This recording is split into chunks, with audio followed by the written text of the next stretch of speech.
Now that we have the basis of this part ready, let's build the bolt pattern.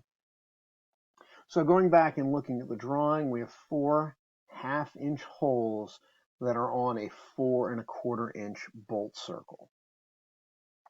So what I'm going to do is I'm going to go into sketch, and I want to sketch a circle, and I'm going to do it right here on the front face of my flange.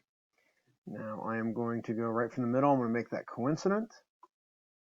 I'm going to put a dimension on here because this is going to be my bolt circle. And so that bolt circle has a dimension of 4 1/4 inches. Now the thing is, and you'll notice that as you look at the bolt circle, you see how it's filled in. That's SolidWorks telling me, hey, I'm going to either cut or I'm going to extrude that diameter. But the bolt circle is not something we're actually doing anything with. The bolt circle is just a construction geometry for our holes. So what I want to do is I want to select that circle. And notice it's got existing relationship, the diameter. I want to click for construction. A couple things you'll notice. One, it's no longer got that shaded SolidWorks telling me that that's what I'm going to extrude. And it's got the center line for a construction line.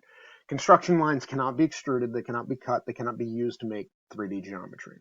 They are purely there for making geometry. And this is great because there's a lot of things you can do with construction lines, one of which being our bolt circle. So now we actually need to do our bolt circle. So what I want to do is I want to draw a circle. Now I want it to be coincident to the circle. Now notice there are 4 little points that have popped up here. And as I go to them, like that one says coincident and vertical. That says coincident and horizontal. And that's just telling me with this point, it'll be coincident to the bolt circle and it'll be vertical with that point. That's actually kind of handy to have when we're dealing with circular parts, because what it's doing is it's basically giving us 4 points that are 90 degrees apart. So what I'm going to do is I'm going to just pick that one right there because my circles, my through holes are all 90 degrees apart anyway. Now, I could go and draw all 4 of these circles right now, extrude them all at the same time and cut through. I'm going to put it together in a different way. I'm going to use what's called a pattern. And the reason I'm doing that is because who knows? 4 bolts might not be enough. I may need to go back and change it and have 6 bolts in there. And so I want to put it together in a way that's easy for me to change. So I've got that guy in. Notice he's dark in the middle, just like our other features, showing us that it's going to either add or subtract material. And so I'm going to say, okay, let's make this guy right here. And if we look back at our drawing, we've got 4 of these at a 1/2 inch. So we'll put that at a 1/2 inch. I'm going to exit my sketch. Notice construction line has still got that center line appearance. I'm going to go to feature, and then I want to do an extrude cut. And so since I'm sitting there and it already kind of knows what I'm wanting to do, it goes, okay, you want me to cut that? And I'm like, yes, I do. And I want you to blow it all the way through all, hit it. And so now I have another hole that's cut straight through my part. Okay, so the next thing I want to do is I want to do a pattern. Now, we've got a couple different patterns. So if we go up here, the default is a linear pattern, which is just linear, so X and Y coordinates. Circular pattern, which we'll be doing, which talks about things around an angle. You can mirror things. And then there's some other things that you can do that we may or may not play around with in this class, but you're more than welcome to go play around with it. So I'm going to click on circular pattern.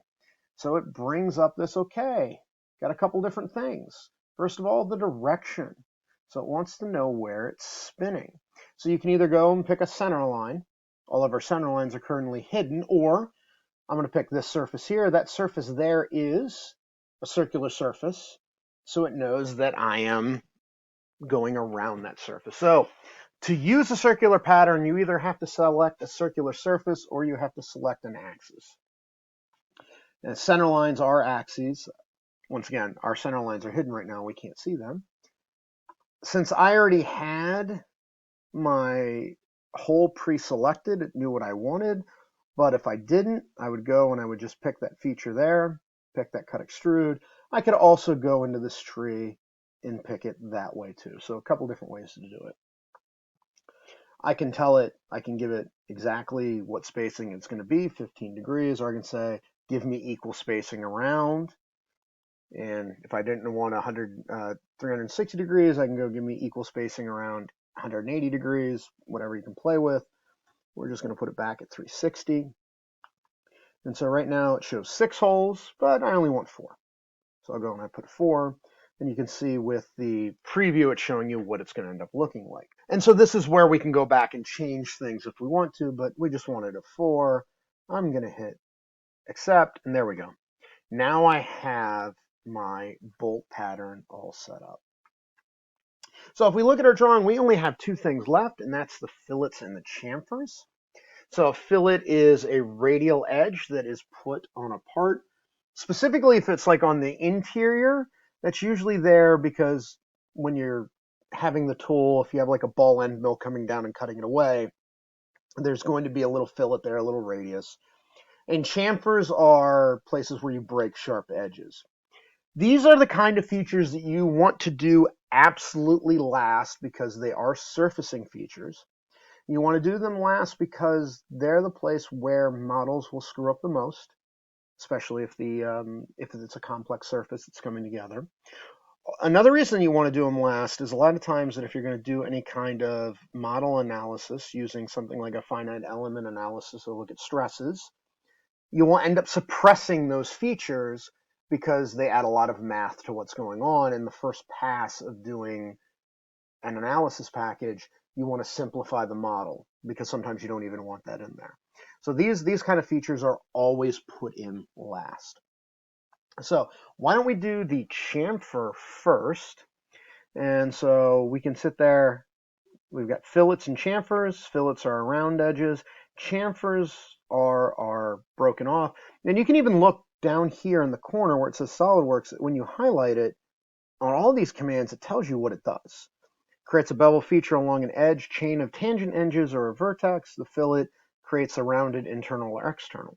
So let's do the chamfer first, because the chamfer is just going to be on this edge right here. So I'm going to select that edge.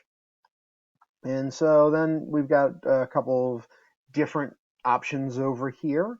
And basically, it's a 45-degree chamfer. We already know that. And it's an 80 thousandths of an inch, so 0.08-inch chamfer. And that's all we're going to do because that's just the basic chamfer.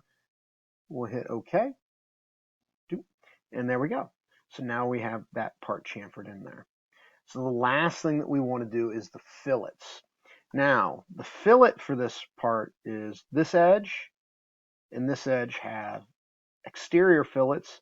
This one has an interior fillet, but the fillets are all 1/4 of an inch. So we can do those all at the same time. So I will start the fillet tool.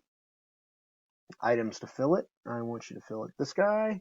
I'm going to have it fillet that guy, and I'll have it fillet that guy. So it's going to fillet those 3. We can say full preview, and so it kind of shows us, yeah, that's what it's going to knock off. A lot of times this will show us if there's going to be any problems. And let's make that 1/4 of an inch fillet, and we will hit enter.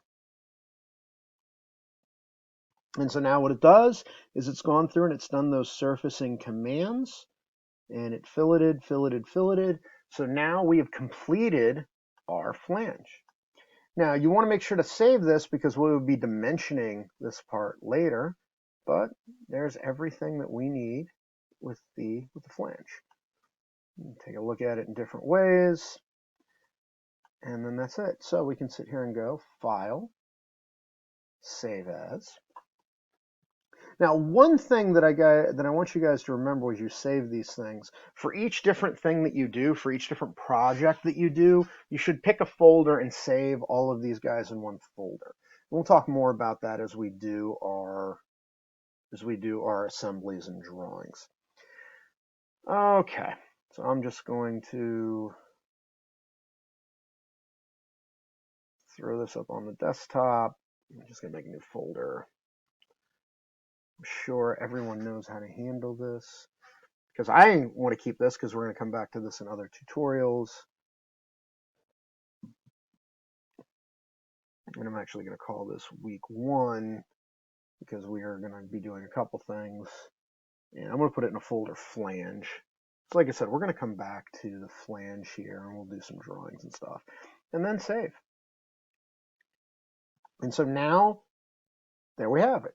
We've completed our first part in SOLIDWORKS.